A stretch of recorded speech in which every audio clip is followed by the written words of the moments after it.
first ever induction ceremony of the new Abington High School Athletic Hall of Fame. My name is Sean Riley, and I am the current president of the Athletic Hall of Fame's nominating committee. Our committee has been meeting over the past many months to create this Hall of Fame, to draft its bylaws, to review nomination forms, and to plan the details of this 2014 induction ceremony. We're excited to be hosting this event, but a job is not an easy one. There are dozens, if not hundreds, of worthy candidates to be considered for future induction into our Athletic Hall of Fame. And it will take several years to recognize those who have excelled above others. But we think that tonight's slate of inductees includes some of Abington High School's most successful athletes and beloved coaches, representing part of Abington High School sports history from about 1925 to 1990. Tonight, we will pay tribute and recognize some members of our Abington High School family whom some of us may have been fortunate to know as a friend, or as a teammate, or as a fan, or as a family member. One is an All-American soccer player who elevated AHS girls soccer to new heights. Another inductee made playing the game of basketball look effortless and earned himself an NBA tryout. One was a leader in raising women's sports and physical fitness up to equally competitive levels with men's sports. One inductee's innovations actually changed the game of basketball across the globe. And finally, tonight we'll host a team of coaches, players, and managers who electrified the Abington High School gym and who forever shall hold the crown as state champions. This 2014 Hall of Fame class are truly some of the best, and we look forward to expanding the Hall of Fame's permanent roster by including many more AHS athletes, coaches, and community contributors in the years to come. I'd like to recognize some special guests who are joining us for tonight's 2014 induction ceremony. To my right, Abington High School Assistant Principal Jessica Sullivan, and our former AHS Athletic Directors, Mr. Don Tobin and Jeff Kent.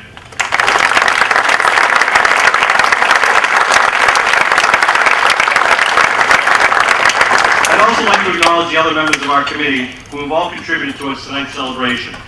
They are Lynn Burbine from the class of '88, Steve McGuire from the class of '87, Missy Merritt from the class of '91, Bud Madden from the class of '99, Leo Donovan, way back from the class of '55, and Tim Wells from the class of '76. I'd also like to thank our Boosters Club liaison, Clem Leary, and Kevin Whalen from the class of '77, who could not be here with us today. Could the members of the committee please stand?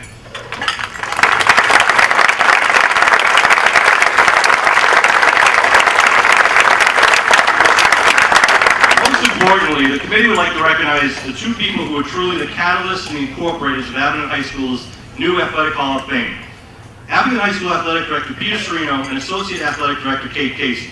When they interviewed for the job as athletic directors, Peter and Kate made a commitment to the school administration and to the community of Abington to stop talking about a Hall of Fame and to instead do whatever it took to establish the new Athletic Hall of Fame and to recruit the support of our community and our alumni. Peter and Kate are both graduates of Abington High. They both played multiple sports, and Peter Serino continues to serve as our varsity basketball coach at Abington High, and Kate Casey is our varsity girls soccer coach. They truly understand and value the commitment that today's student athletes and tomorrow's alumni continue to make to their families and to their school, and how many lifelong memories are forged during high school sports competition. By standing here tonight, we represent the fact that Peter Serino and Kate Casey kept their word, offered us their guidance and leadership, and accomplished their goal of establishing Abington High School's new Athletic Hall of Fame. Peter and Kate, please stand.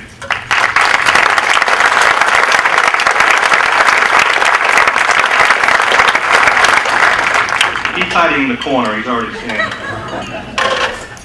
Despite its name, the Abington High School Athletic Hall of Fame is not funded or maintained by Abington High School or any tax dollars. The creation of the Hall of Fame, and indeed the future of this Hall of Fame, shall remain dependent on the continued financial support of our alumni and their families. For that reason, we established the Cornerstone Club, which represents a collection of those alumni who contribute to our Athletic Hall of Fame at predetermined gift levels to help cover the cost of hosting an annual ceremony such as this, to celebrate each year's inductees, and to fund the installation and maintenance of a permanent Hall of Fame display to be erected and installed at Abington High School. In this inaugural year, our committee needed to form a partnership with an Abington High School graduate who believed in the importance of celebrating the school's sports history and acknowledging the many successes and championships that our community has shared in the past many decades. Our nominating committee could not proceed with the formation of this Hall of Fame unless someone stepped forward to invest in this common goal. We found that person in Nicole Parentoi, And without Nicole's generosity and support, we would not be holding this ceremony here tonight. Nicole graduated from Abington High School in 1989 as an exemplary student athlete. Soccer was her favorite and best sport, and her hard work in the classrooms and on the playing fields of Abington led Nicole to being recruited to study and play at the collegiate level by the oldest institution of higher learning in the United States, a local school named Harvard University. After graduating from Harvard with her BA in economics, she built a career on Wall Street with her impressive investment analysis skills, gathering 2 decades of experience and knowledge at several distinguished Wall Street investment firms. Her work ethic and personality earned her the respect and admiration of her peers. She's been quoted often in the Wall Street Journal, appeared several times as a consultant for CNBC. Forbes magazine recognized Nicole as the #1 stock picker and top earnings estimator for the industrial conglomerate sector. And in 2008, she became the first ever female president and the youngest president of the Harvard Club in New York City, a position which she proudly held for 3 years. In 2009, she became the founder and managing partner of Vertical Research Partners, an independent stock research firm based in Stamford, Connecticut. And last year, Nicole was offered the position of Vice President of Corporate Strategy and Development at United Technologies Corporation, where she continues to excel today. But perhaps her best investment was a merger she completed in 2012 when she married the man she had fallen in love with, her husband, Phil Hoy, who has joined us here today. Growing up in Abington, Nicole recognized the value and the importance of education.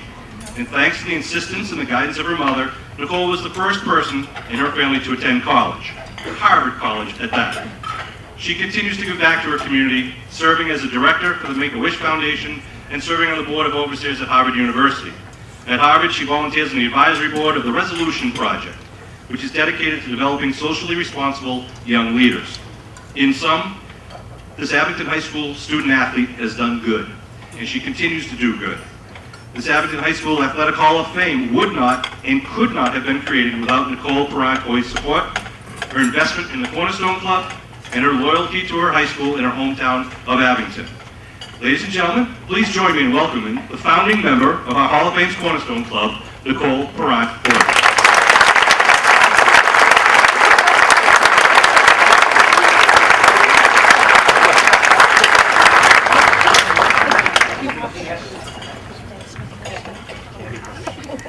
Thank you, Sean, for that really kind introduction. As everybody here tonight knows, there's been a ton of work done behind the scenes to get this effort off the ground. So on behalf of all of us here today, I really want to say thank you to Sean and to the entire nominating committee and to all the members of the Cornerstone Club, past, present, and future, for making this Hall of Fame a reality. So thank you.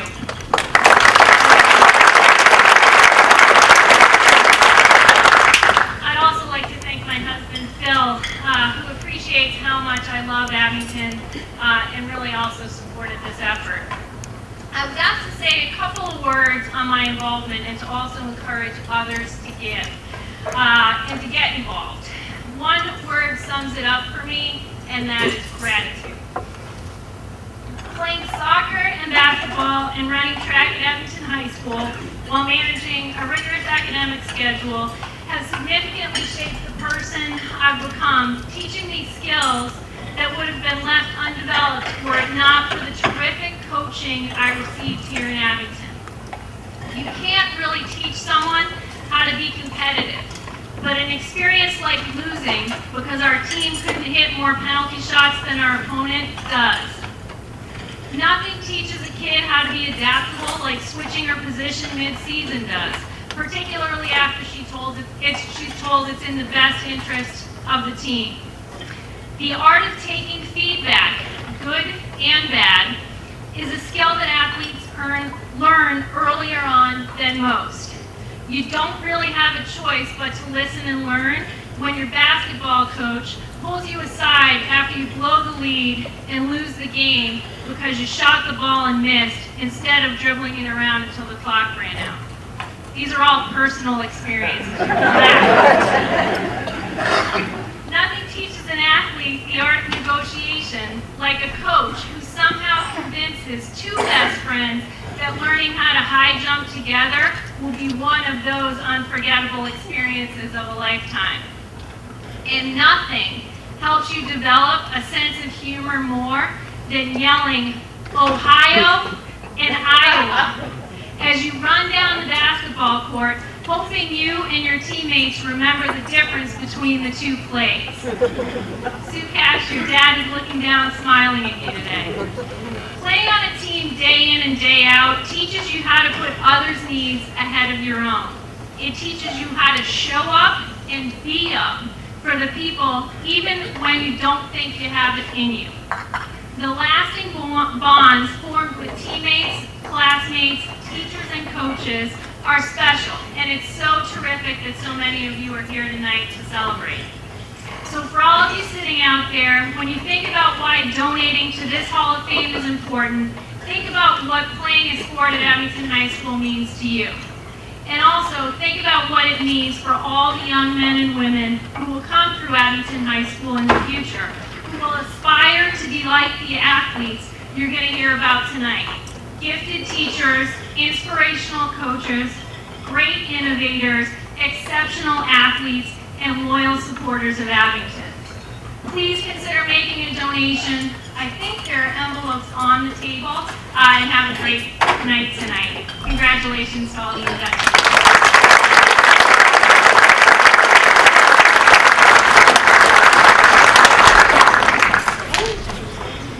Thank you, and Nicole, at this time, Sean has something for you. We would like to present you with the first Hall of Fame pin from the committee, the school, and the people in this room in recognition of the significant contributions you have made to make tonight possible and to Abington High School in general.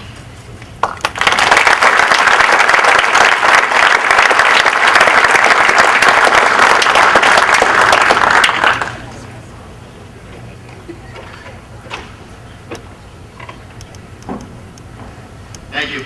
At this time, I'd like to invite up Senior Sam Belafonte, who's a three-sport athlete at Abington High School, captain of the football team, president of the Student Athlete Advisory Committee, the student representative to the Abington School Committee, who wanted to be here today to express the gratitude from the students' perspective for all of you for establishing the traditions of Abington High School.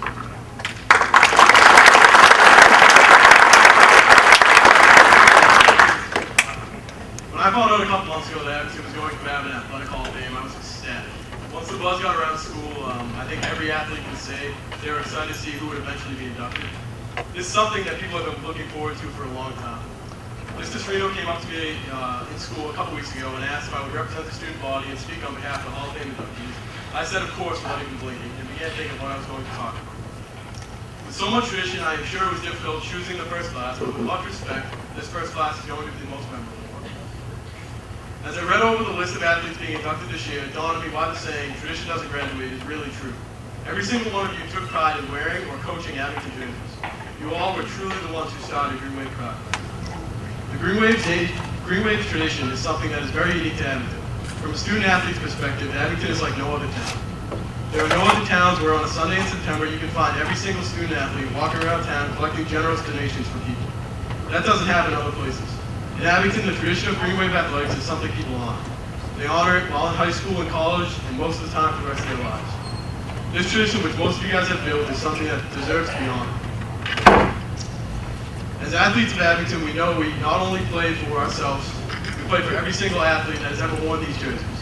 The football team, for instance, every time we walk onto the field for practice or game, every single person bangs a sign 3 times that reads, "Don't back down."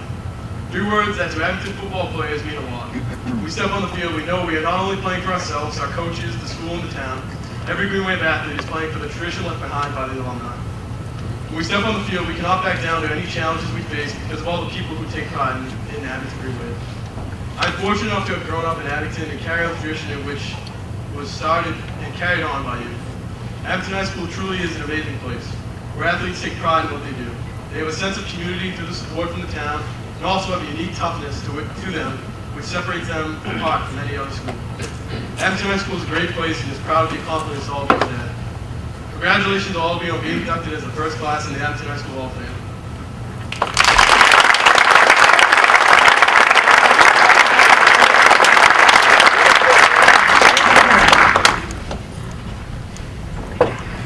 Thank you, Sam.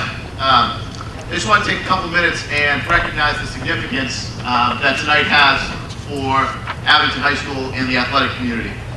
Sean did a great job earlier thanking and recognizing everyone, but I just need to take a minute to thank especially Kate Casey.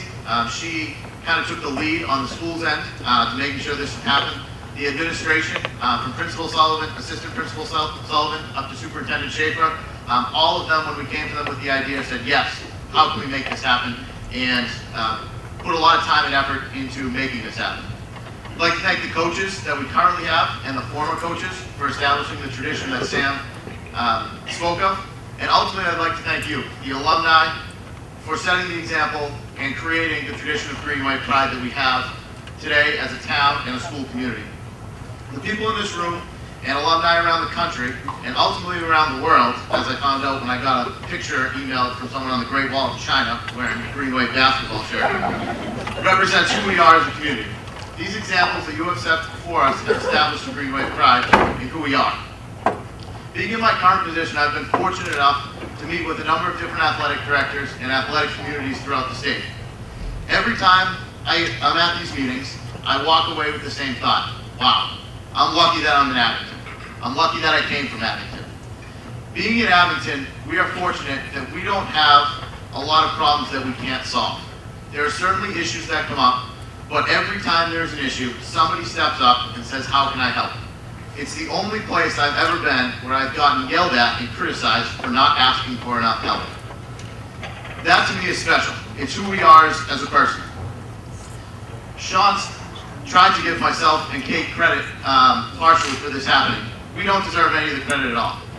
This Hall of Fame is an example of the great tradition and giving spirit that the people of Abington have.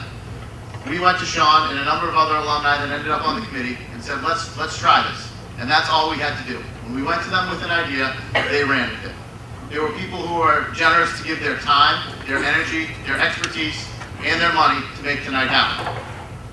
When I look at this first class, I know that you're going to hear a lot about the athletic achievements and accomplishments that they have later in the night. But I think it's important that we look at the traditions that they have established and the identity of green, white pride that they've created. They're a group of individuals who care very deeply about one another and our community. The support is present by all of you in the room today. I've seen many of them come back and participate in alumni events. Sue Cashman came back to participate in a girls soccer alumni game in a program which she has no ties other than the fact she played for it. Her coach is not there. There were not many of her other teammates there, and she has brought them back in. You're a group that takes pride in your accomplishments and your teammates. I look at John McSherry sitting in the stands, watching his sons play and his daughter later with a great sense of pride. He took great pride in their success and their teammates. He took the time out to teach the worst player on the team proper shooting form in the McSherry barn because they were wearing an Abington uniform and were teammates with his friends. You're a group that embraces service. Many of you serve on the boosters, volunteer at games, write checks, give time, and have started various organizations that have supported the Abington High School student athletes that are currently there.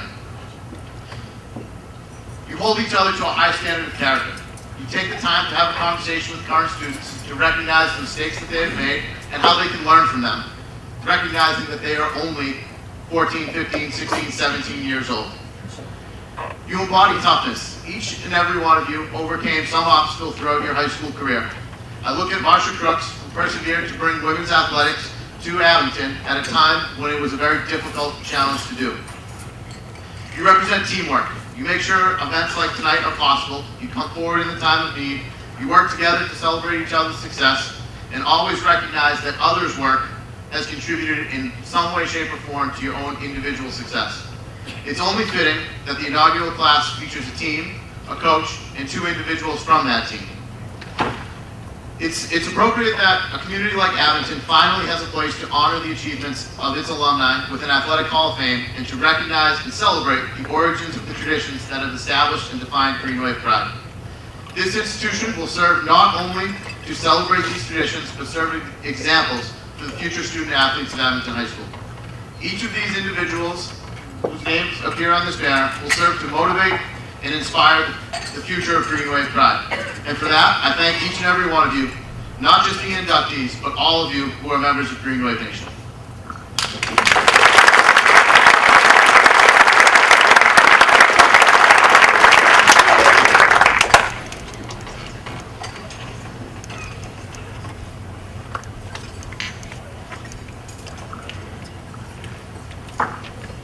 Good evening. My name is Kate Casey, and I am the Associate Athletic Director at Abington High School. It is my honor and privilege to announce that Miss Marsha Crooks will be our first inductee into the Abington High School Athletic Hall of Fame. At this time, it is my pleasure to invite Miss Mary Lou Temis and Miss Eileen Walls to come forward.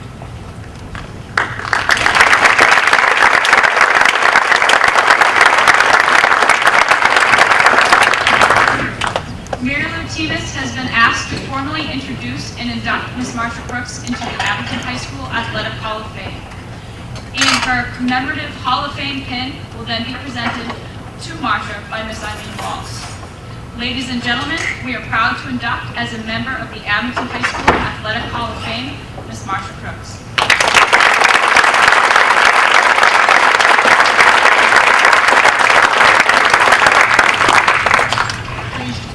Marsha Crooks, educator, teacher, coach, mentor, caring individual, citizen, advocate. Marsha Crooks graduated from Abington High School and earned her bachelor's degree from Bridgewater State College, now Bridgewater State University. During her tenure of 39 years at Abington High School, she was a teacher, coach, and administrator. She taught physical education, coached field hockey and basketball for 17 seasons each, softball for 13 years, and track and field for 4 seasons, a total of 51 seasons. I'm just tired thinking about that. I had the opportunity to know of Marsha Crooks while I was in high school because our high school teams competed against each other. It was quite the rivalry. The team was always competitive. Marsha was my cooperating teacher during my senior year in college. She was an outstanding teacher who was knowledgeable, caring, fair, and was and is still a motivator. An incident that happened during that year, Marsha was teaching a class, and I was observing that class, and at that time they allowed the students to come down during free periods to help set up equipment, help out with class. I happened to be standing over in the corner with a couple of those students, and we were talking. I didn't think we were talking very loudly, but obviously we were, because Marsha never even lost a beat in terms of what she was doing. She simply pointed over there and said, "Enough chatter." I thought my teaching career had ended before it had started. I learned a lot from her and was very fortunate to have worked with her and have survived my student teaching. Prior to the MIA sponsoring, which is the Massachusetts Interscholastic Athletic Association, before they sponsored postseason tournaments for girls, Marsha was involved in Massachusetts sports tournaments. She co-directed the South Invitational Basketball Tournament for 10 years, and through her efforts and others, she worked with the MIA to start girls' state tournament basketball games. It was a huge accomplishment and a milestone in girls' sports. Marsha provided service at the state level as she served as Vice President of the Committee for Girls and Women in Sports for the Massachusetts Secondary School Principals Association. She served on the MIA Committee for Inclusion of Girls' Sports in the Blue Block. She served as the only female representative on committees to represent all girls' sports, covering sports, rules, sports medicine, eligibility, and appeals. Her many honors reflect a career of service and responsible action on behalf of girls and women in sports, which includes, in 1989, she received the Dr. Catherine E. Camo Award for Outstanding Leadership and Professional Achievement. Also in 1989, she was inducted into the New Agenda Northeast Hall of Fame for her contributions to girls and women in sport. In 1990, Bridgewater State College and Hyannis Bridgewater Physical Education Alumni Association awarded her an award for contribution to women's sports. In 1997, she received the Bridgewater State College Alumni Award for outstanding service on behalf of the Alumni Association. In that same year, she was inducted to the Bridgewater Hall of Fame. In 2006, she received the Heights Award from the Mass State Lottery and Boston College for significant contributions to the development and advancement of women's sports in Massachusetts. In 2000, I'm tired just reading out just that. In 2007, she received the Alumni State Achievement Award from Alpha Epsilon, a member of Delta Kappa Gamma Society International. Marsha retired from Abington High School in 1994. Although she is retired, she still stays very busy. She's the treasurer of the Alpha Kappa chapter of Delta Kappa Gamma. Say that 4 times. Member of the Bridgewater State Alumni Board, chairperson of the Agenda Northeast, and she serves as the chair of the Bellingham Historic Commission. Marsha's love of sport has not ended, as she participates in the Senior Olympics and the USA Track and Field Masters in field events. She has won many medals, including gold. She has given a great deal of time, effort, and expertise to each committee she has served on and has received recognition for her efforts. Clearly, she enjoys participation in the work of these committees and in the senior games. She especially enjoys the many friendships developed along the way, and we are better for having Marsha Crooks as our advocate and friend. I've seen Marsha at many events showing her support for others who have been recognized for their accomplishments, so it is fitting that we're here tonight to recognize her achievements and her induction into this Hall of Fame. Purely and simply, Marsha has devoted and continues to devote her professional life to teaching, sports, and people. It is fitting that Marsha is a member of this illustrious class of inductees in the first year of the Abington High School Athletic Hall of Fame, as Marsha is Abington High School. It is with pleasure that I present Marsha Crooks to you as the 2014 inductee to the Abington High School Athletic Hall of Fame.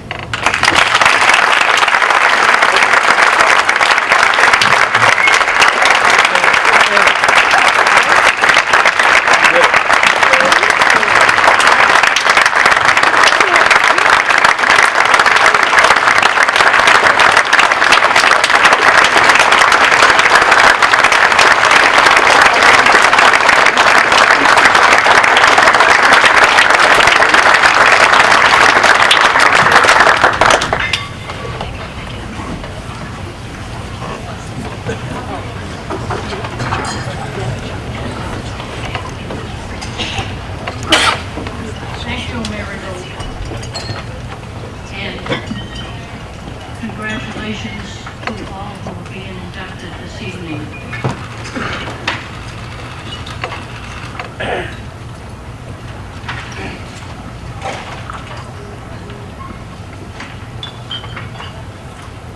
I was very proud of the teams that we had,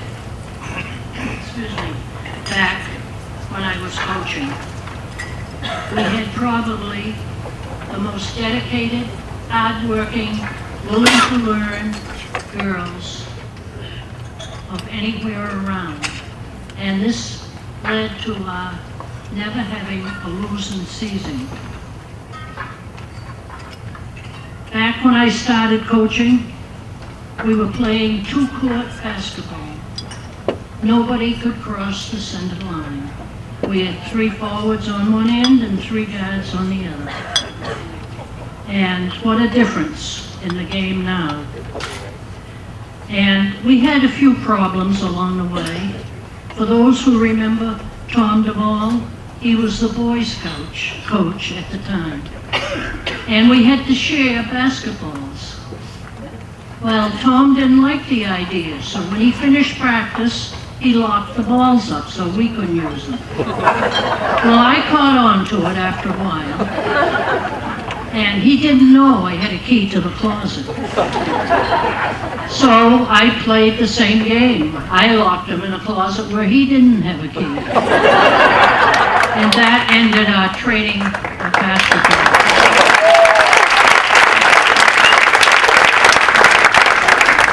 We had many great teams in field hockey. And when I first started out, we had, the field was on the grounds behind the Frollo School, and our field went from where the tennis courts were up to the baseball diamond. So we only had about a 60-yard field. And I figured out, no wonder we did well. The other teams we played all had a regulation size field, and they had trouble keeping the ball on our field because our field was so small. But our girls were used to it. John Murray, when he was principal, was a great supporter of girls' sports. It may have come from his wife, who coached at their academy, but he signed our applications with the Mass Secondary School Principals Association, now the MIAA, so we could start a basketball tournament. And I remember one time when they were looking for a basketball coach, and Mr. Murray invited me to the interview. And it was a well-known coach in the area. And the coach said, the one who was applying said, I will only take the job if I can have the gym first in the afternoon. And Mr. Murray looked at me and said, well, what do you think? And I said, I think we should be first. That man did not get the job. I also went to all the athletic directors' meetings back then when they were only men, and I certainly wasn't welcome. When Dr. Casey was superintendent, he encouraged me to serve on all the MIAA committees. He supported my attendance at each meeting. And at these meetings, many times I heard, what is she doing here? Because back then, there were only men in the MIAA. Thank goodness for Title IX. When I left coaching, it wasn't completely my idea. But when I was advanced to Director of Health and Physical Education, Abington had a law or rule that you could not coach and be holding another position.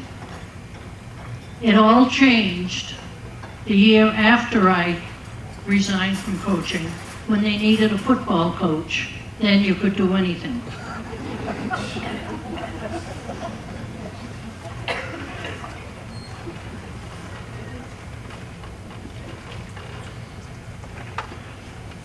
Again, I would like to thank all those who came this evening, all those who were my former athletes.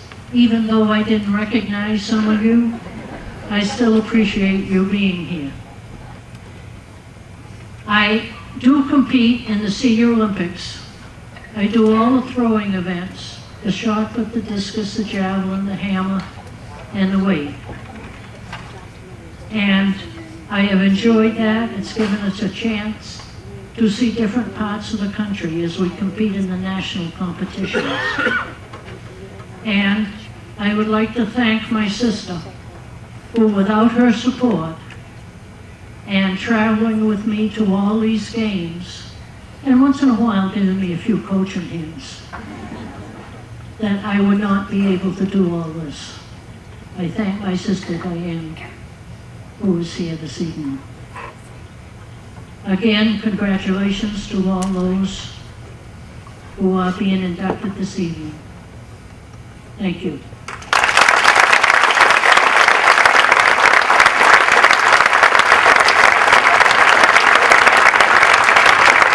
At this time, Eileen Rawls will present the pin. All done. All done.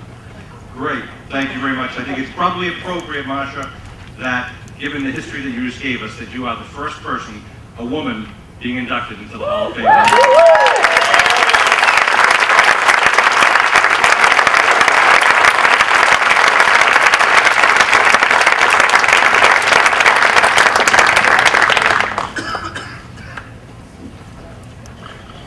committee has tried to think of all the details and make sure that we would present a top-notch presentation to you tonight.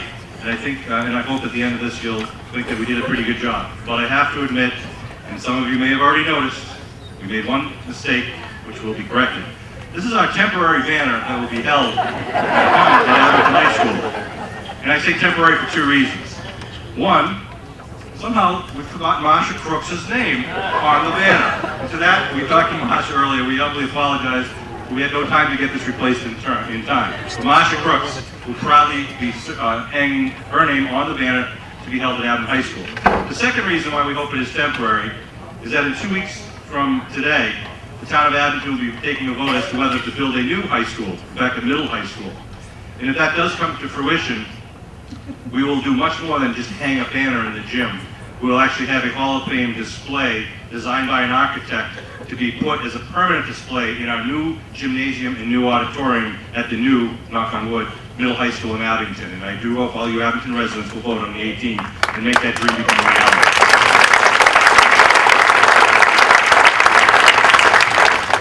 At this time, it is now my honor and my privilege to announce that Mr. Richard F. Morey will be our next inductee into the Abington High School Athletic Hall of Fame. It's my pleasure to invite Mr. Chris Morey, the eldest of Dick Morey's grandsons, to come forward to represent his family. And on behalf of the Morey family, I've been asked to formally introduce and induct Dick Morey into the Abington High School Athletic Hall of Fame, and the commemorative Hall of Fame pin will be presented to Chris on behalf of his grandfather in just a few moments. Ladies and gentlemen, we are proud to induct as a member of the Abington High School Athletic Hall of Fame, now Mr. Richard F. Morey.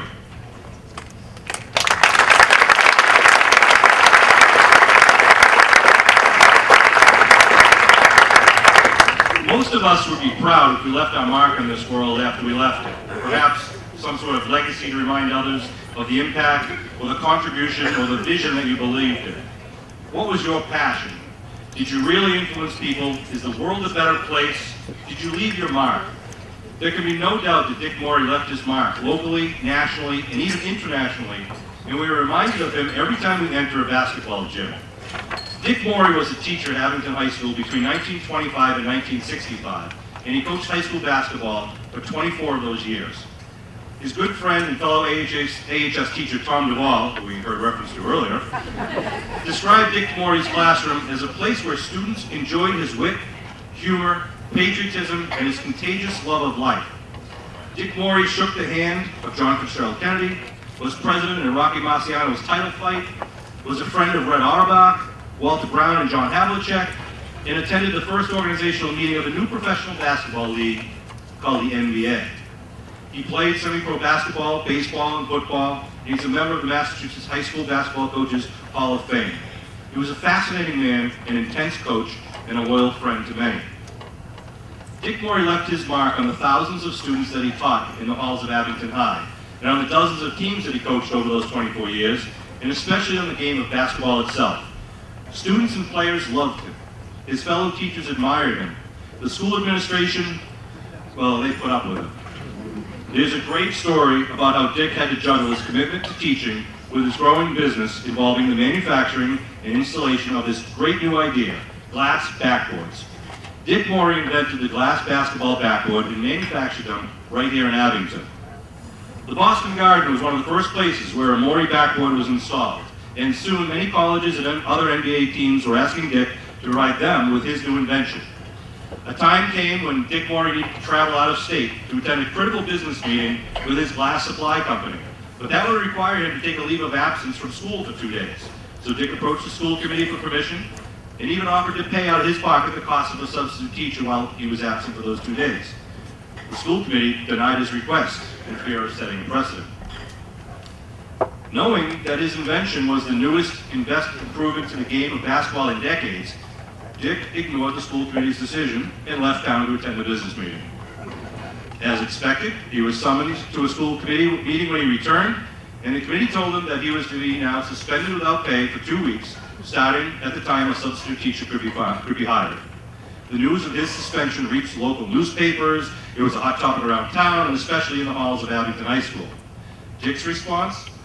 I don't care. I have a lot extra time in those 2 weeks to build more backboards. the Abington High School student body organized themselves in support of their beloved teacher, whom they thought was being unfairly treated. So the word was put out at Abington High. After the bell rings, we're all walking out of the building to protest and to support Mr. Morey. And they did. The front yard looked like the Old Town football rallies, only more so. The principal called the police to keep order, but it really wasn't necessary because the kids were there for a purpose and they were reasonably well behaved. The fire department showed up as well. But the policemen and the firemen, most of whom were former Morey students and well informed about the situation, informally supported the kids and they took no action. Dick took advantage of the walkout by grabbing a quick smoke in the teacher's room. Quick discussions ensued with the top school brass at the scene, the school committee, the superintendent, and principal. They came to realize that the only way they could defuse the situation was to implore Dick himself to ask the kids to end their walkout. So an emissary was sent to the teacher's room, the only place they knew we would be, to ask Dick to join them at the front steps of the school. So Dick Morey showed up and he listened to their pleas that he do something, anything, to get the kids back into the classrooms. Dick Morey, as a former proficient basketball player, knew that when the ball is in the air, you should jump for it. So he asked, "Will you cancel my 2-week suspension?" The school committee held a quick meeting on the front steps of the school and they agreed they would rescind his suspension. So Dick then stepped forward to address the kids. A hush came over the entire student body as they waited to hear from their coach and their mentor. He had only one remark, which was delivered forcefully and loudly as only Dick could say it. "Get your asses back into class right now." They cheered, they walked into the building in an orderly fashion, while Dick tried not to gloat in his ability to guide young minds by leading by example. To live life, to chase your dreams, to treasure your friendships. That was Dick Morey. Dick Morey also designed some of the first portable basketball hoops, and is also given credit for being the first person to use orange-colored basketball rims. Previous to that, they were black. We take it for granted now when we enter a high school or a college or professional basketball gym. On each end of the floor will be a glass backboard with an orange rim, the mark left behind by Dick Morey. Dick passed away at the age of 72 in 1977, and the community of Abington honored him by naming the basketball gym at Abington High in his name. A plaque with the name of Richard F. Morey is proudly displayed at the entrance, and it is a constant reminder of the man, his inventions, and his life. Tonight, we're very pleased to welcome some of Dick Morey's family members who are here with us tonight. His daughter-in-law, some nieces, nephews, and grandchildren, some from as far away as Florida. Can I ask you all to please rise so we can extend our appreciation to the Morey family.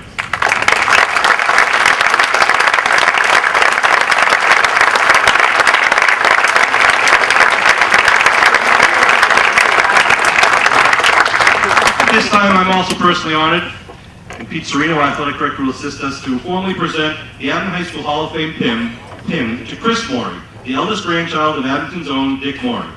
On behalf of a very proud Abington community, we thank you and your family, and we will permanently honor your grandfather in our Athletic Hall of Fame.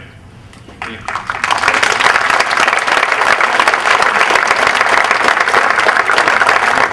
Thank you. Is this on? Can you hear me? My family and I are very proud to be part of this tonight. And Sean, thank you for that great introduction, where I actually learned several things about my grandfather that I did not previously know. My grandfather died in the late 70s, so I do not have a lot of memories about him. One thing I do remember is that he loved Abington. He spoke about Abington so much that for most of my childhood, I thought Abington was the capital of Massachusetts. He loved his students. He loved his players. He loved the Boston Celtics, although he did not love their power forward in the 70s. Paul Silas and Grandma thought that he passed up too many good shots. He wasn't very good on defense. But my grandfather loved his family above all. He taught my father, he taught me, he taught my brother how to play sports. He taught us to love sports. He taught us how to make sports a part of our lives, which I have taken to heart. In fact, something I'm among the most proud of that I directly attribute to my grandfather's influence is that I have lived in New York for over 30 years and I am still in touch with myself.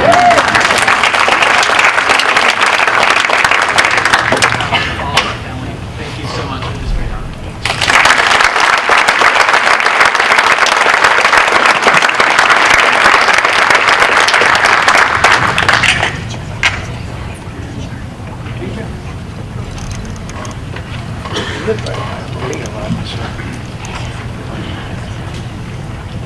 My name is Lynn Burline, and I am a member of the Hall of Fame nominating committee.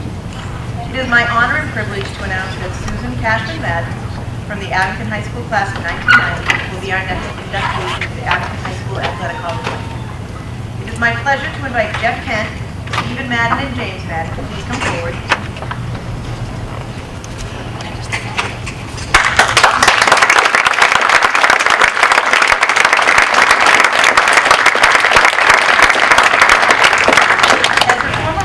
Soccer coach Jeff Kent has been asked to formally introduce and induct Susan into the High School Hall of Fame. And her commemorative Hall of Fame pin will then be presented to Susan by her two sons, Stephen and James. Ladies and gentlemen, we are proud to induct as a member of the Abington High School Athletic Hall of Fame, Susan Cashman Madden.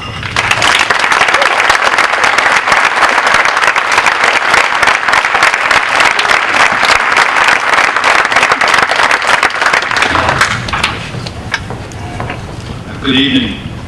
It's absolutely terrific to be here tonight, to see so many former players, some of my fellow coaches from way back, and so many good friends from Abington, so many friendships that I've made over the years. I'd like to congratulate all the inductees tonight. It's truly an honor to be part of these proceedings. A little bit of background is in order. Girls soccer began in Abington in 1979, a season in which we went 2-11-3. This was back in the days of the South Colony League. In the next 4 years, the record totaled 30 wins, 21 losses, and 8 ties. However, there was no tournament appearance because back then you need to qualify with 70%. But starting in 1984, girls teams finished the season at or near the top of the league and went to the tournament for the next 22 straight years. In 84, 85, 86, and 87, the Abington girls played Foxborough in the sectional semifinal. We lost the first 2 of those games, but then along came Sue. Abington went to the state final that year, this is 1986, but en route beat Foxborough in a game that went to 6 overtimes. Back then, if you had to go into overtime, there were 2 10-minute periods, and then 2 5-minute sudden death periods. Then you went to 9-on-9, then 7-on-7, then 5-on-5, and finally to a shootout. Sue was a freshman that year, and she was playing alongside some very, very talented teammates, many of whom are here tonight, and, as well as her sister Aileen. Aileen was a junior. As I said, Sue was a freshman. And with 2 minutes left, we had gone down, it was still tied, we had gone down to 7-on-7, 2 minutes left in that period. When Sue took a pass from Katie Donovan at the top of the penalty area, she faked with her right, and she faked with the left, and then she fired it with her right into the back left-hand corner of the net. That was the winning score, and she beat a very talented goalie who went on to become the Big East women's basketball leading scorer, and that record may still stand as a player for BC. Sue, once again, was a freshman at that time. Abington went on to beat Holbrook, then Weston, and then went to the state final, a game that I hate to say we lost, 0-1 to Walcona. But it was a great experience. Sue went on to earn 10 varsity letters at Abington High School, and while she was a league all-star in basketball and in track, she was an extraordinary soccer player. In 87, teams went 17-2-0. In 88, 15-3-1. And then in 89, which was Sue's senior year, on a team that she co-captained with Allison Taylor, Abington won the South Shore League, then the South Sectional by beating Holliston, Spelman, and Dover Sherborne before losing to Masconomet in a shootout. The final score of that game was 3-2, and Sue scored both goals. She was a prolific goal scorer with speed, strength, and ball skills that made her an absolutely formidable opponent, and also made her coach look very good. Over her high school career, Sue scored a school record of 113 points, which is, I believe, still the school record, including a record 53 points in a single season, with 41 goals and 12 assists. In addition to the team's success, Sue received a multitude of well-deserved individual honors. She was a South Shore League All-Star for 3 years. In 1989, again her senior year, she led the league in scoring, was an Enterprise, Ledger, and a Boston Globe All-Scholastic. She was also the Boston Globe Player of the Year. She was an Eastern Mass Player of the Year, All-State, All-New England, and an NSC, that's National Soccer Coaches Association of America, All-American. And that award was presented in Cincinnati, where all of the high school and college All-Americans received their awards together, along with Pele, who received an honorary All-American award. And that plaque, by the way, I believe is still in the trophy case across from the music room. And it's a very nice big award, and has a nice little picture of Pele there with Sue inserted. Sue went on to play her college soccer at New Hampshire College, which is now Southern New Hampshire University. She played 4 years for Coach Peter Tufts. As a freshman, she led the team in scoring, played there for 4 years, but as a junior, only played for 8 games due to a torn quadricep. She was moved to midfield as a senior, and that's the year that she was named the New Hampshire College Female Athlete of the Year. She was a 3-time NSCAA All-Region First Team player, and in her senior year, she was named the College First Team All-American. That's an award that was presented to her by Coach Tufts in her father's hospital room. And Sue, given that your father was such an avid but quiet and very generous supporter of Green Wave Athletics, as well as his sons and daughters, I'm sure that he would be so proud of you receiving this award today. In 2000, Sue was inducted into the University of Southern New Hampshire Hall of Fame. She remains in the top 10 for career goals and points scored in the college's program history. Sue, I am truly honored to be part of this induction today. Please come up.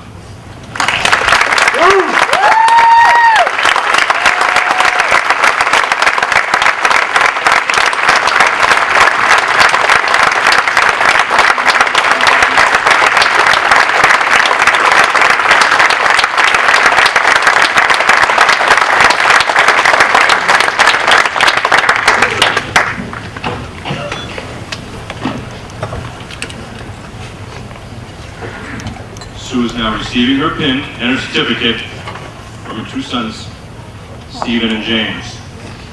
Nice job, gentlemen.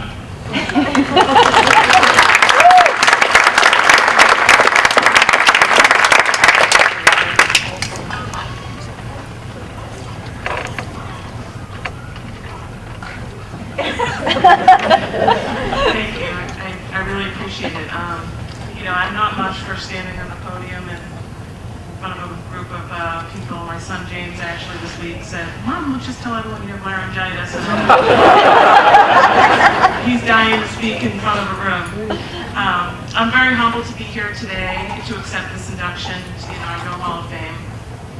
I'd like to thank the committee. I know a lot of hard work went into all the organizing of this, particularly to Pete Serino and Kate Casey and my buddy Sean Riley, who Sean actually used to tape a lot of our games way back when, and hoping he still has some copies. I've lost some. I'd also like to thank Nicole Parent. I know I'm not even going to try with your last name, because I asked Sean Donovan and he said something completely different. So thank you for your generous donation to get this off the ground. I think it's going to be great through the years, so thank you. And I have another comment about basketball when you beat me to it.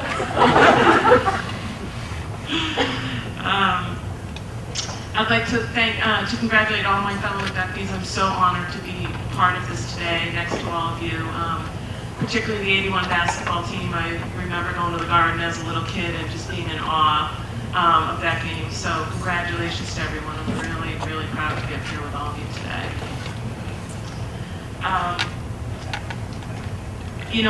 My athletic career didn't start out playing soccer. It actually started out on the ice rink as a figure skater. Anyone who knows me knows that I don't have much grace. And when you're on the ice, it's very lonely when you fall. So I decided to quit skating because I stunk and decided to play soccer. I really, truly enjoyed team sports. I had the best teammates, a lot of them in front of me today. Nicole and Katie were the best captains ever. They told me to say that. My sister Aileen, who was an influence to me, 2 years older, but just a fabulous soccer player, all New England as a sweeper, Boston Globe All Scholastic. I learned a lot from her. And then Allison Taylor, another anchor on defense, my best friend since, as long as we can remember. And all my other girls back there, Noreen, Alyssa, Julie, just want to thank you. And my 89 girls, I think we have another 88 girl over here with Lynn. Melissa Merrick's back there. So my teammates, you guys are the best. Defense wins championships. We had some hella teams, and we didn't give up many goals. So I just wanted to thank you, and thank you all for being here today. Jeff Kent, I just wanted to say thank you to you. You gave me the opportunity.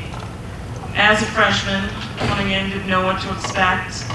You built my confidence from day one, from the time I stepped on the field until my last game. I remember that final Dover-Sherbrooke game, not the final game, when we won the South Sectional final. We were down late in that game. Probably about 8 minutes left. We were down 1-0, and I was limping along, but I think more my confidence was blown. You took me out, and you kind of got me going, and I went back and scored the tying goal to get us into overtime. So, you were a fabulous coach. I don't know why you would coach girls with being a parent of 4 boys, but thanks. You're very level-headed, very well-respected, and still to this day, I always thank everything you've done for me. Never really saw you that mad, except for when Frank Thomas backed up on Route 128 when he missed the exit. God love Frank Thomas, but that wasn't happy that day. So thank you. There's not many coaches out there, especially at the high school level, that can say they've coached an All-American, so you should be very proud. So thank you. Abington as a community, we had some fabulous fans growing up. I mean, everyone came out to support our teams. Some games are 5-10 deep. I just wanted to thank the whole community of Abington, all the fans that followed us. There were people that didn't have any kids on the team. And, I remember Elaine and Jerry Walls were at a lot of our games, and, that went a long way for our teams. The support was phenomenal. My family has been my backbone for my whole life, and thank you all tonight for coming. I love you guys, and especially my mom Bridget and my late father Barry, who sacrificed everything for their 5 kids. And I mean, I have 2 kids, and I'm running in 5 million directions. I don't know how you did it with 5, so thank you so much. And last but not least, my little terrors, James and Steven. You guys are my world, so thank you tonight for being part of this, and I'm glad you're old enough to kind of understand, and sometimes hard work pays off. So I love you guys to the moon and back, and thank you so much. So thanks again, everybody. I really appreciate it, and hopefully see you everyone next year.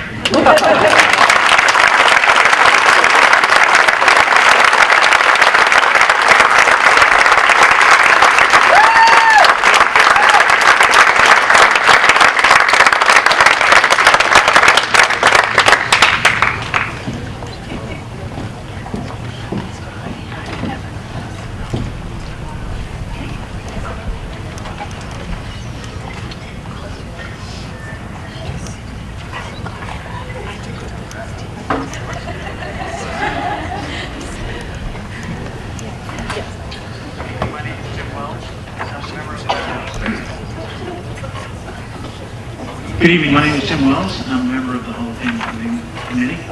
It is my honor and privilege to announce Mr. John McSherry from Abington High School, class of 1971, will be our next inductee into the Abington High School Athletic Hall of Fame.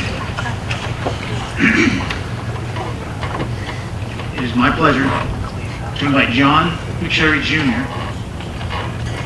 and Mrs. Nancy McSherry to come forward John McSherry Jr.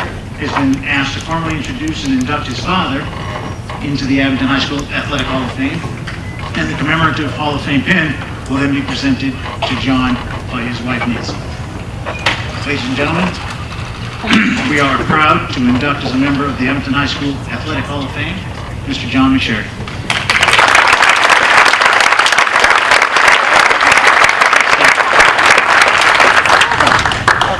All right, as you just heard, I am John's son, his firstborn, aka his clone. There's a thing I've come to call in the McSherry family the curse of the firstborn son. If you look at my oldest over here, obviously the tradition continues. Sorry, Luke. But it's my honor to be here and say a few things about my father and go over his athletic achievements that have led us to be here to this day. My father was born well, it was a long time. He was number 11 out of 13 that my grandparents, Mary and Tom, had. Now, growing up as 1 out of 13 kids, obviously they didn't have the luxuries that a lot of the kids nowadays of the PlayStation generation have. So they did what a lot of kids in that generation did. They went outside and played. Obviously, my grandparents did a great job raising them. They instilled values in them at a young age that carry on to this day. All of my aunts, uncles, my father as well are very kind, caring, thoughtful people, and they will help anybody anytime they can. Which brings me to a point. When I was a kid growing up, bedtime was a little different than most kids nowadays. Nowadays kids say, Mom, Dad, can you read me a book before I go to bed? When I was growing up, it was, hey Dad, can you tell us a story about when you were growing up? And I always remember one story that stuck with me over the years. And it was when he and his brothers, I remember always thinking when he told me these stories, I pictured like an episode of the Three Stooges in my head. I don't know why. You had Mo, Larry, and Curly. I mean, you could probably guess who's who. One with a full set of hair, one with a bit of mo left, and well, you get Now, so he told me the story about how they were really helpful, and one day they heard that there was a building that was going to have to be demoed. And so Mo, Larry, and Curly, like Mark and John, they got the bright idea to, well, we're going to go grab some hammers and some flat bars, and we're going to go help these people out. So they went over to the building, and they started stripping all the siding. Only one problem. They had the wrong building. Now, I tell the story because, number one, yeah, it's kind of funny, and second, because every one of the stories that he used to tell me made me realize that they always did everything together. And I think that was the biggest thing that helped my father out in becoming who he was he was the youngest of the three, those close three in age, and he always had to work hard to keep up with his older brothers, and it pushed him to really work on his game, basketball being his favorite. He had a lot to live up to, following in the footsteps of Mike and Mark. They had already made quite a name for themselves. So we followed in their footsteps, and he scored roughly 600 points in the 2 years he played varsity, and also played well in the football and baseball. He then went on to play hoops at Bridgewater State, where he played for 4 years, and amassed a total of 1,230 points. Now, when I asked him how many he scored the other day, he said, I think it was 1,250. Well, I did my research. It was only 1,230. Trying to pad his stats a little bit there. Now, when he was at Bridgewater State, there were stories of how high he could jump. My Uncle Mike, my godfather, used to call him Pogo. So, there was this one story. They had this machine. It was called a tip-out machine. And it would hold a basketball. It had 2 arms on it. It would hold the basketball out like that. And so they set it to 11 foot 2 inches. And supposedly he tipped out at 11 foot 2. Now, for those of you who didn't really know my college and father, as you can see in a couple of the pictures over there, he had a very big curly fro. Now, I only wonder how high he could have tipped out at if he was sporting the haircut that he's got nowadays. He's much more aerodynamic. So he finished up his college career, and he was later inducted into the Bridgewater State Hall of Fame. I believe it was class of 1998. And he also was awarded a tryout with the Indiana Pacers of the ABA. And I don't have as many stats as most people do for some of the sooner generations where they kept a lot more of that. But what I can tell you is, growing up, I'll always remember friends who pushed their fathers to really work hard at sports, go out, shoot 1,000 baskets or whatever. My father never did. He would always be there for us if we asked, but he would never push us. And I remember many times, him coming home from work, and I understand it now, because when I come home from work, I get, "What do you play hoops with? Vegetables. You do this, you do that." And as exhausted as I am, yes, I always say, WWPJD. What would Papa John do? And I always go out and play with the kids. I remember him coming home, I'm sure he was exhausted, playing hoops with us, mostly just rebounding for us, pitching to us. Of course, after his shoulder surgery, it didn't really do us any good because he used to throw like this. But he definitely, I remember many nights going out to the aforementioned barn by Pete, which most of you probably know about. I'm sure you've either heard about it, played there, had kids that played there, or even, before us kids were growing, maybe been to one of those parties that I heard about that they used to have out there. But I remember we used to go out there after dinner, and he'd teach me how to shoot, tried to teach me how to dribble and to play defense. None of that really took, but he taught me how to shoot, and never failed that if I wanted to go out there and play with him, he was always there for me. I remember we used to have foul shooting contests out there, and we'd go back and forth to see how many we could get in a row.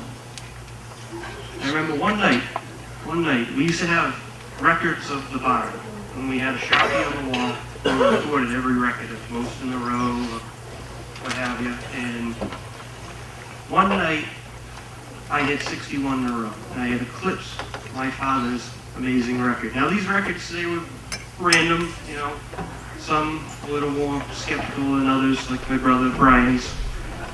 13 basketballs drop kicked from three-point line in the hoop in a row. Yeah, I'm still appealing that one. So I hit that 61, and I proudly grabbed that Sharpie marker, and I wrote my record on that wall, only to turn around and rebound for my father to set the new record of 99 in a row. The only thing that didn't completely kill my spirits that night was knowing that he choked on number 100. Now, having the kids of my own, I've definitely tried to mold myself in that image for being that father that's always there, but never pushes too hard.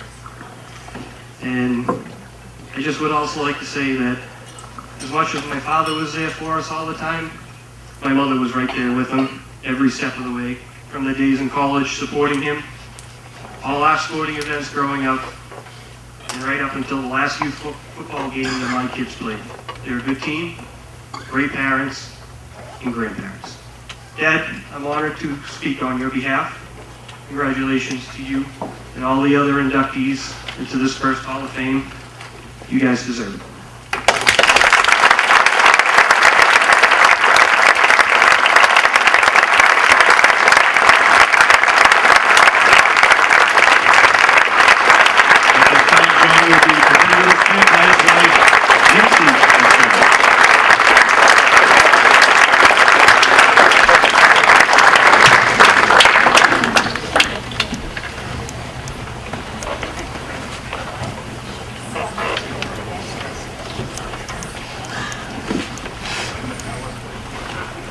Thank you, Johnny, for that wonderful introduction. Now remember who you look just like. The apple doesn't fall far from the tree. I want to thank the rest of my family for being here tonight, especially my grandchildren, Luke, Jake, and Ella. I'd like to thank the Hall of Fame Committee, the athletic directors, the high school principal, vice principal, superintendent of schools, and guests. It's truly an honor for me to be here tonight and to be chosen as one of the members of the first athletic Hall of Fame class here at Abington High School. I also want to congratulate my fellow inductees. When I was first notified that I was part of this select group, it made me think back to my early years living here in Abington. I moved to Abington about a week before my first day of 6th grade. And when I got to school, I realized I didn't know anyone in the town. And if anyone out here has been in the class, they kind of understand. I was quite scared. You find that you do whatever you can to make new friends, to find your group of buddies. I remember one day, a lot of the boys came into the 6th grade class, and they had this championship white sweater on. It had a big A on it. And I think, to tell you the truth, whoever made the sweater must have got paid by the amount of material they used, because the sweater came down to their knees.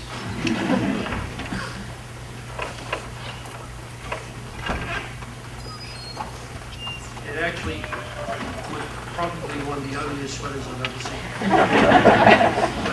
But boy, did I want one. I found myself fantasizing while wearing that enormous sweater. I wanted to be part of whatever it was that they had. And that's when I realized, even at that young age, that there was something special about the town of Abington and its intense pride for the Green Wave. Soon I was involved in football, Saturday basketball, and Little League. Sports has become my avenue, or an avenue, for me to establish my group of friends. Many who are still my friends today. By the time I reached high school, my teammates became more like brothers. And we shared many great moments in all three sports. Even though I am receiving this honor today, basketball is a team sport. And I was lucky to have teammates like Fred Kelleher, Kevin Smith, Jim Burke, Steve Hitchcock, Gary Pasta, to name a few. We looked up to the class before us. We set the bar high. All we had to do was follow their example, because we couldn't wait to do what had to be our turn. My older brothers, Mark and Mike, who are here tonight, along with the Kellers, were part of that group. And I would like to thank them for including us and showing us the way. I feel that many things had to fall into place for us to have the successes that we had. And I'd like to mention some of the many people in the town that influenced me and shaped my life along the way. To all of them, I give my thanks. Tom Graham, my freshman football coach. Thanks for being tough, fair, and instilling that never quit attitude. Mike Mayhew, thanks for starting the 8th grade basketball team. It gave us a chance to compete against other towns a lot earlier than we normally would have. Little did I know that I would be coaching the 8th grade team of my younger brother Joe and his friends 10 years later. Walter Pastor, my varsity football coach. Thanks for the discipline and the motivation to work hard. To Jack Riley. He was also my football coach, varsity football coach. Jack was a great teacher on the field and in the classroom. He taught us how to outthink the opponent. And one thing he did, he always made practice interesting and enjoyable. Thanks for all that you have done for this stuff. And finally, to Paul Byron, my basketball coach. For all of you that didn't have the pleasure of knowing him, He was always prepared, always a winner, and always a gentleman on and off the field. He taught us how to win with class and how to lose with class. He took us to the Boston Garden twice, for every year we will have forever. All of these coaches have taught me a number of lessons which I truly feel are invaluable while Nancy and I watched our own children compete in sports. I will end today's speech with a few of these lessons. Lesson number 1 goes to the parents. Enjoy your kids' time in sports competition. Don't get too high on the wins or too low on the losses. Most of the time, it's the mistakes and the lows where they gain the most growth. And this one's a tough one for the parents. But lesson number 2, let them have their career. Yours is over. Let it go. My final lessons for the kids. True motivation comes from within, sometimes triggered by something unexpected. Mine was an ugly sweater. Find yours and go for it. You have nothing to lose. Thank you.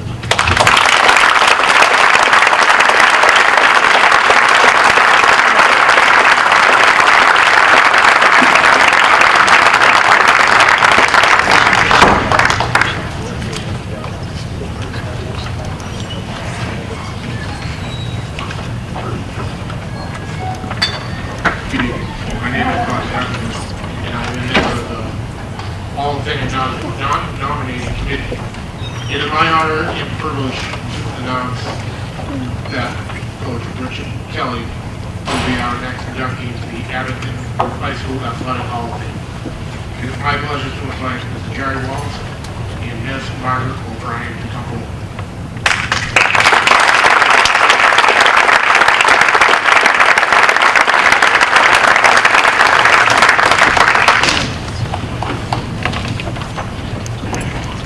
Coach Kelly's friend and longtime assistant coach, Mr. Jerry Walls, will now formally induct and introduce and induct Coach Dick Kelly into the Abington Athletic Hall of Fame. And Coach Kelly's Hall of Fame pin will then be presented by Dick's daughter, Margaret O'Brien. Ladies and gentlemen, please welcome to the Abington Athletic Hall of Fame, Coach Dick Kelly.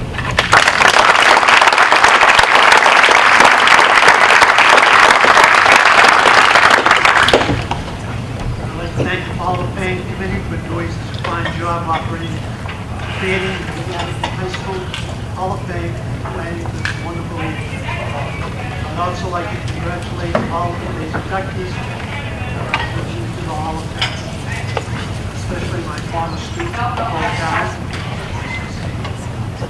Thank you very much.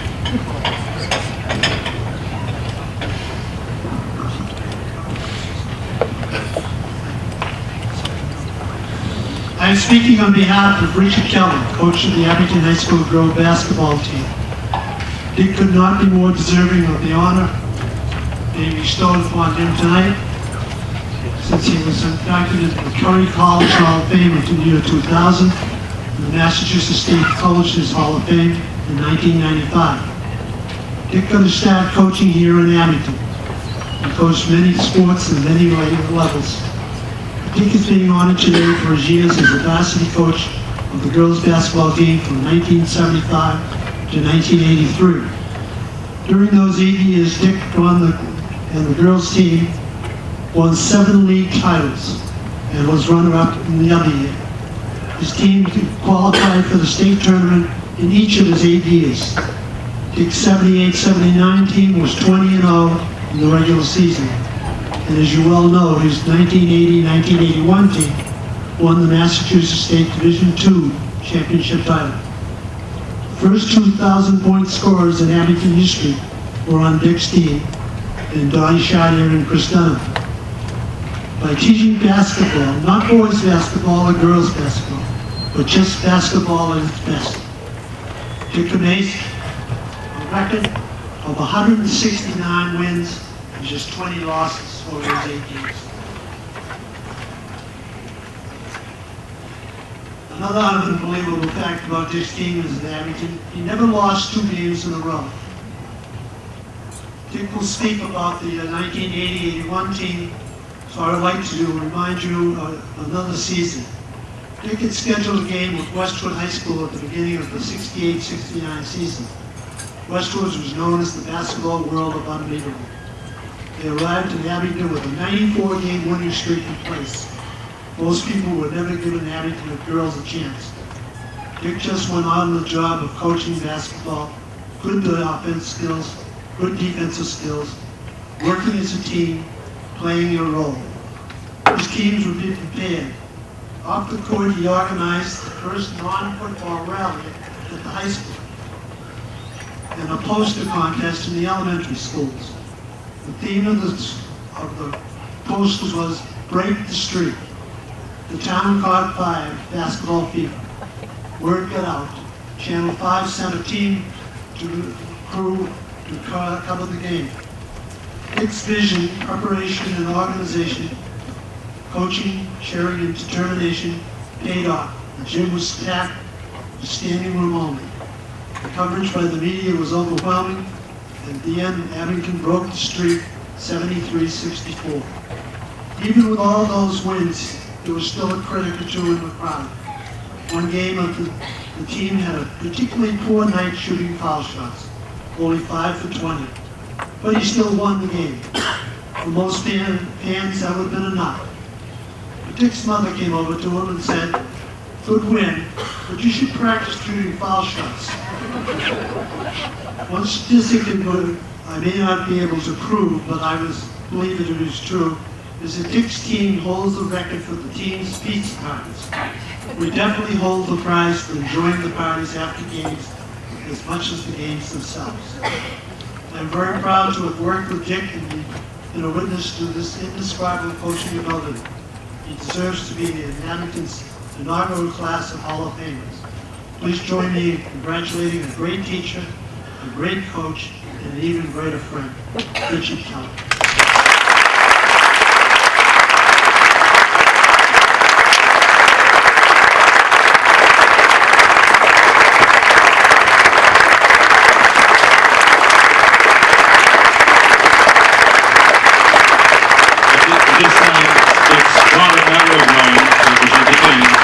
Coach Kelly.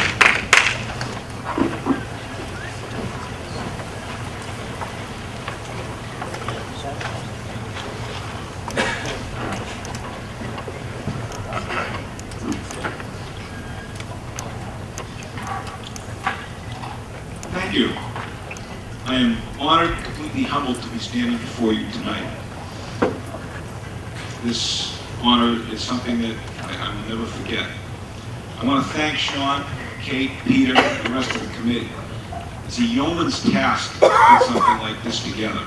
And the amount of work that these people had to do this was phenomenal. So, again, thank you so much for doing this. It's a classy event, and I hope it continues well into the future. Thank you all.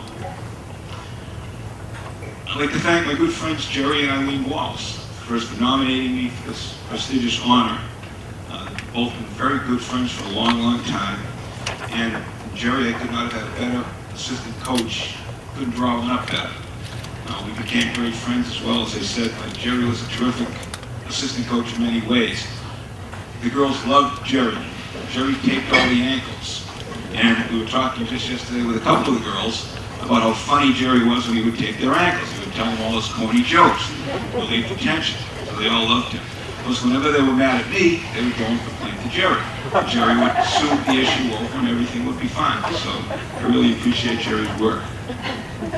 Congratulations to all the other recipients. I think it's just a tremendous honor for all of us to stand here in the first inauguration of the Hall of Fame. What a tremendous honor. I'm so impressed with everybody that has been up previously and is coming up later. Coaching Abington in the 70s and 80s was just a great time. I think of all the great coaches that I was associated with and came up through the ranks with: Jim Keller, Jeff Kent, Tommy Graham, Mike May, Mike Del Grosso, and I'm sure I'm forgetting some others. But a connection was established at that time with Abington Sports with me. Now, I've been out of Abington for quite a while now, but the first thing I do every day when I pick up the paper is check the Abington sports scores. I want to know how the teams are doing. That was all fostered back in the 70s. All these guys, all of us working together and trying to establish our own programs. I was fortunate myself to have played for a number of coaches that inspired and actually helped train me. My high school coach drilled fundamentals, 3-hour practices, just tremendous coach in that regard. And I think the girls will tell you that we were a very solid team in fundamentals because we worked on them all the time. And that went back to my high school coach. Most of the stuff I did with them, he had done with me. He also believed in being in shape, better than any other team. And the girls will appreciate when we would be running, have them run sprints, which they hated, and they would complain about that, and I would always say, you guys didn't run 10% of the sprints I ran when I was in high school. And I was probably exaggerating that a little bit, but not too much. But conditioning was just a very important factor in the success that we had. When I played at Stoneville College, I had two interesting coaches. Ray Flynn was my freshman basketball coach. Now, you might know Ray, he did a few other things, like become mayor of Boston, and then ambassador to the Pope in Rome. And I always used to think that Ray coached me at Stonehill, and then he went on and coached the Pope in Rome. So, quite a connection. George Blaney was also there at the time. Now, George, wonderful guy, great guy. He was the varsity coach, and George went on to coach Holy Cross, and he ended up at University of Connecticut, where he coached under Jim Calhoun in the last two NCAA championships were won. So George really rose to the height of the coaching ranks, and I appreciated what he taught me as well. Paul Byron, who was mentioned earlier. I worked for Paul for 4 years, and Paul taught me a lot about organizing a program. I thought he knew about basketball, but Paul taught me everything he needed to know about how to get a program organized and started.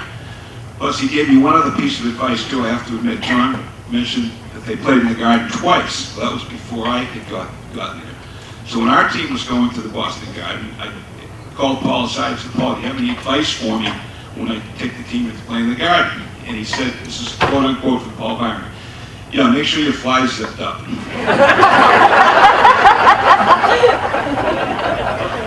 Families, parents and families of the players were truly amazing. Thank you all for all your contributions to the 8 years that we had.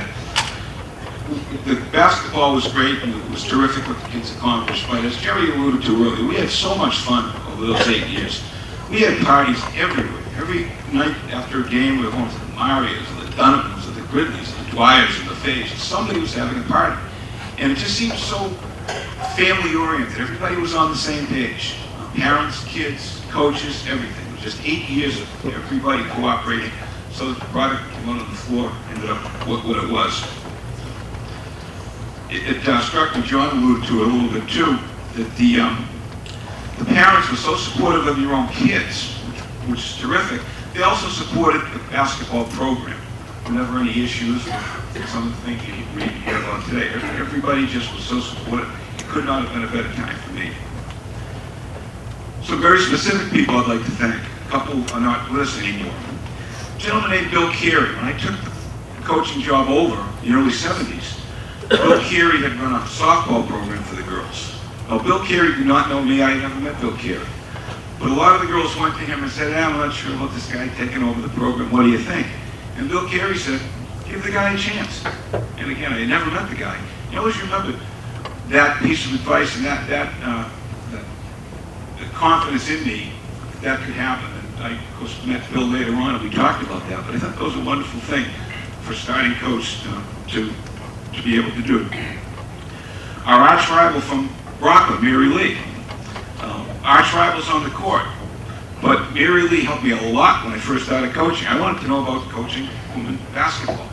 And I called her a number of times, and she could not have been more helpful. In fact, told me everything I needed to know, was always there when I needed to, and I really appreciate Mary. Sean Carter. Sean was our 8th grade coach. And Sean was great. He would do anything we asked him to do. We asked him to keep 25 kids on the 8th grade program. Chaos, but he did it. He had a ball doing it. Did a wonderful job with it. He scouted with us. He went out and saw teams for us in the tournament.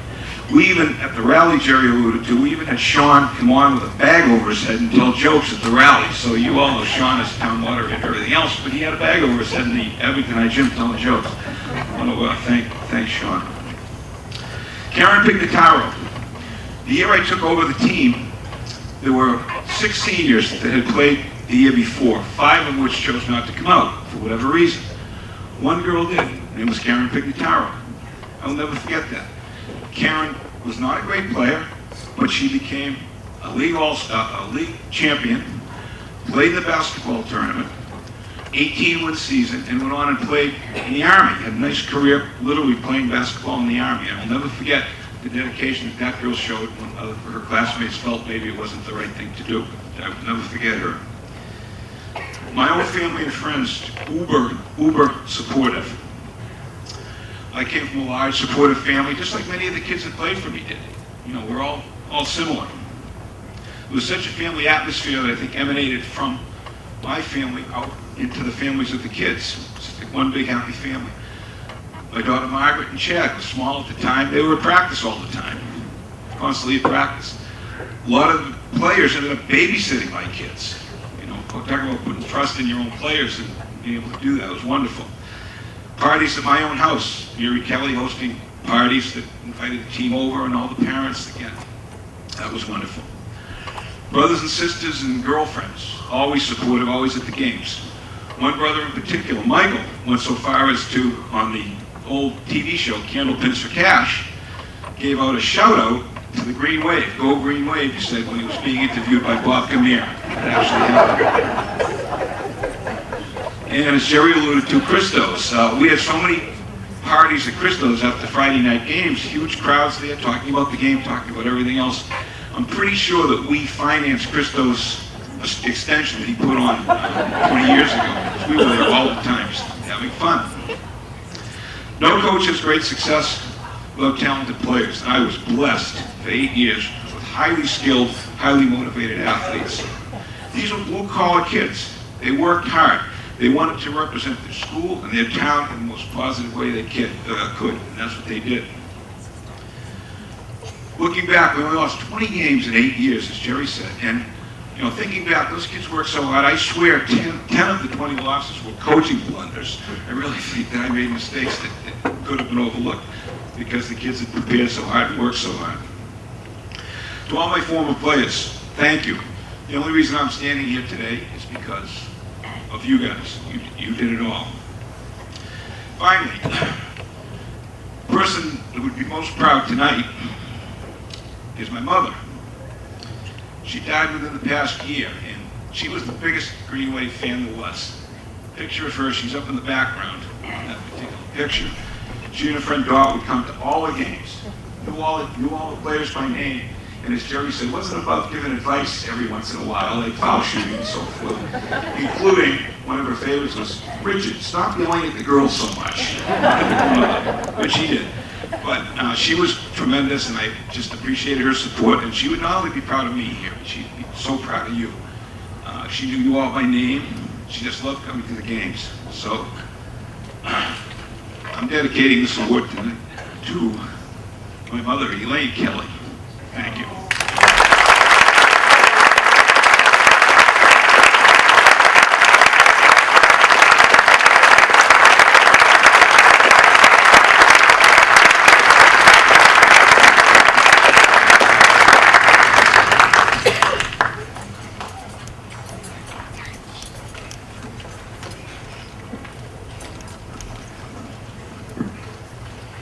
Good evening. My name is Steve McGuire, and I'm a member of the Hall of Fame nominating committee.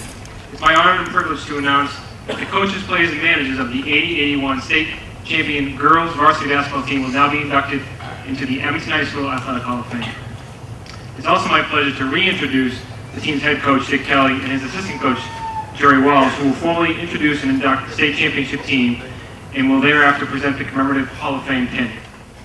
Ladies and gentlemen, it is with great pleasure and pride that we now induct the members of the 1980-81 state champion girls varsity basketball team into the Abington High School Athletic Hall of Fame.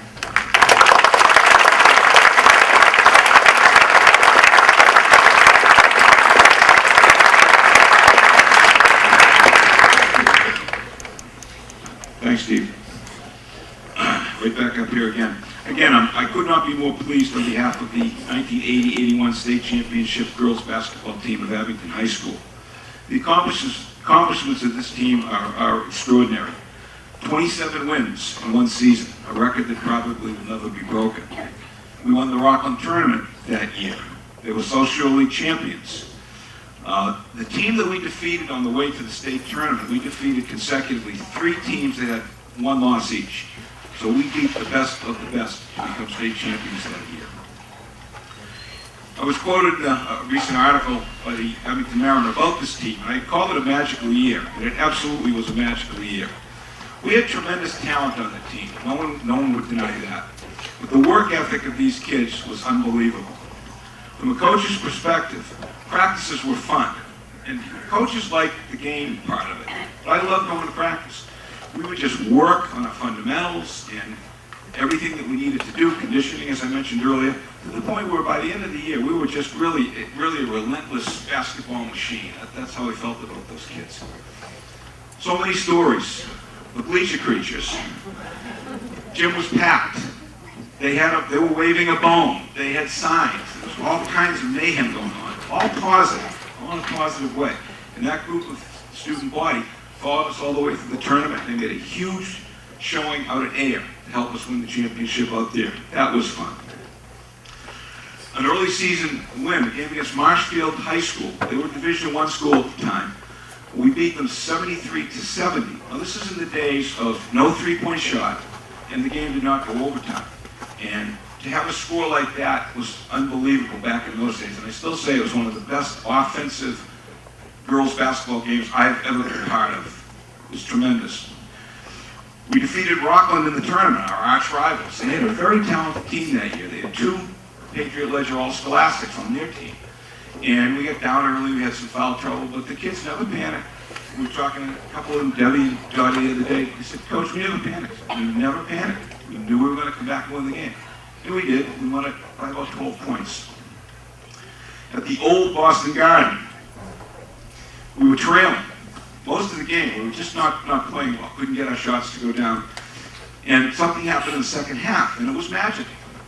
Patrick Ewing and the Cambridge Ridge and Latin team was sitting right behind our bench. And we came out in the second half, and Dottie started hitting shots, and other people started hitting shots. And we came back and squeaked out a win at Boston Garden. I'll never forget the Cambridge Ridge guys going crazy, rooting for us. Those are moments you just can't make up. Then there was, of course, the story of the game that nobody wanted to play. I want to give Don Tobin a call out on this one. Don was our AD at the time, by the way, great guy to work for. Don was tremendous. In his infinite wisdom, he thought that we should play that year, and we knew we were going to have a very strong team. Don thought we should schedule Norfolk Aggies school. And they had a very weak program. They had just started the program up. They didn't want to play us. We didn't really want to play them, but Don thought it was a good matchup. So the poor coach called 4 or 5 times that season trying to cancel the game. He said, we don't want to be playing Abington. You guys are too strong. The MIAA would not allow that to happen. Once your schedule was set, you had to play the game. So we did go over, and we played. We brought up a whole bunch of JV kids, and had a nice game. We didn't embarrass anybody, but we finally get out of there. But I always kid Don about that one and his scheduling prowess. This team, while preparing for the state championship, found out after our last home game at Abington that the floor was going to be torn up.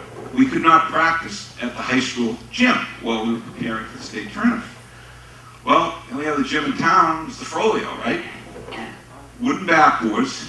Dick Murray hadn't even affected the school. Wooden backboards and a quarter of the floor with about a 6-inch bubble raised in the corner. And that's where we practiced the 2 weeks that we prepared and won the state tournament. And again, I give the kids so much credit. Their focus was unbelievable. They didn't use that as an excuse. They didn't complain. That's what we had at our disposal. So that's what we did, and that's what we practiced. The bus ride home from Worcester after winning the state championship, phenomenal. You talk about a small town coming together.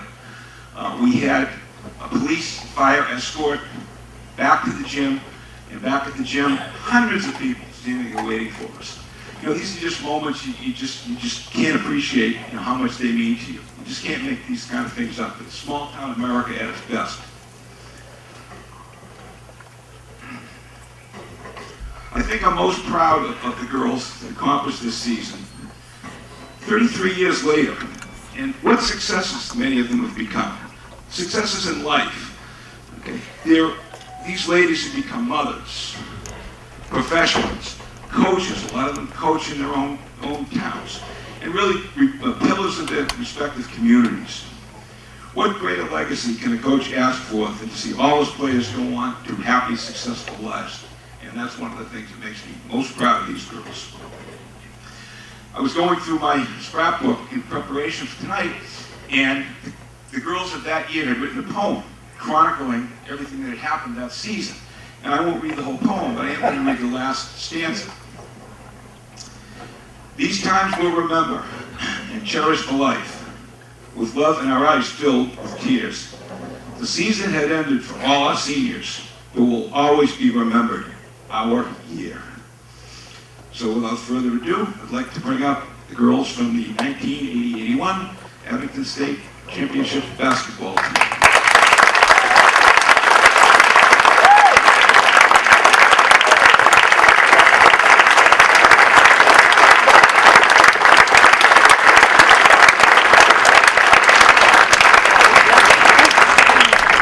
Along with their pins, we're also going to be presenting the girls with a DVD of 3 of the games from that senior year. We had the Wareham game, the Marshfield game I alluded to earlier, and the Boston Garden game. So each one of them will get a copy of that. You just grab those.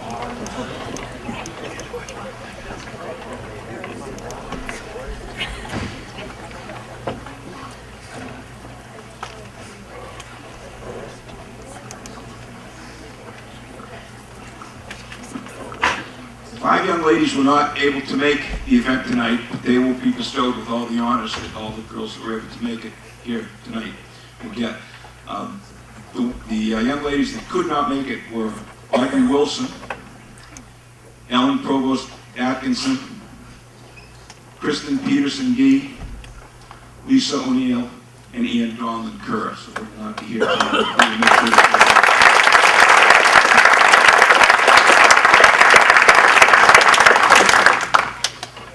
So we'll call them up one at a time, Sean. Okay, ladies and gentlemen, I'd like to first bring up Patty Norling Stagliola.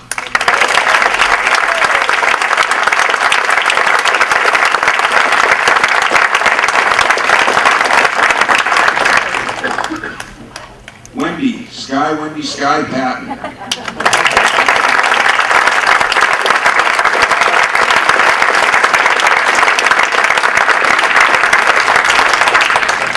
Patty Majensky Petrillo.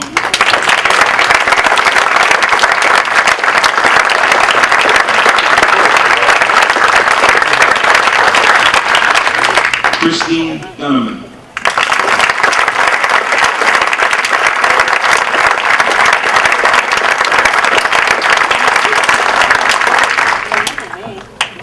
Cecilia Bombardier Aikens.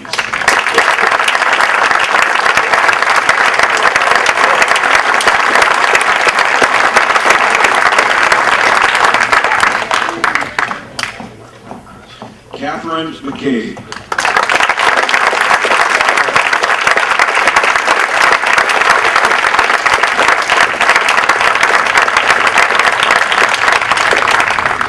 Teresa Lynch.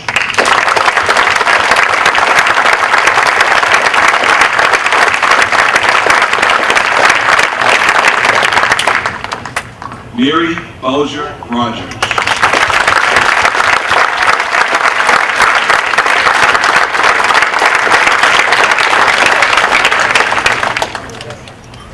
Robin Maria.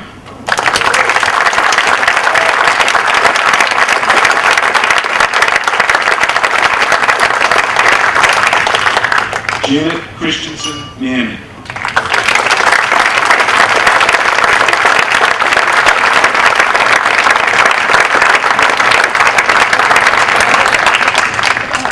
Debbie Gridley Nee.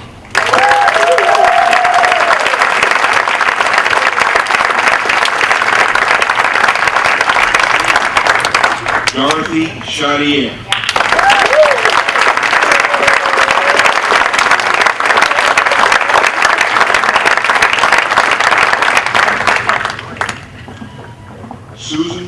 Suzanne Borden Crooker.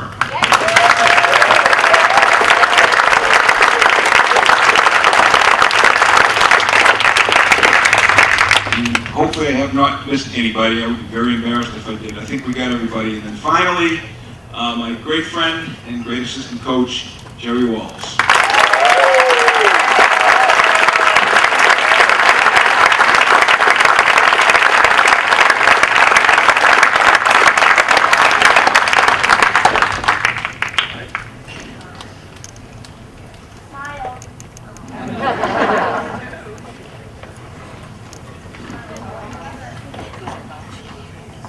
Well, while we take a team photo, just for anyone who is an inductee, if you'd like to get another photo after the event, our photographer Laurie Curran would greatly thank. If you're available, if you want to take a photo with family members and coaches or teammates, you can take as many photos as you'd like when we're done with the ceremony. Okay.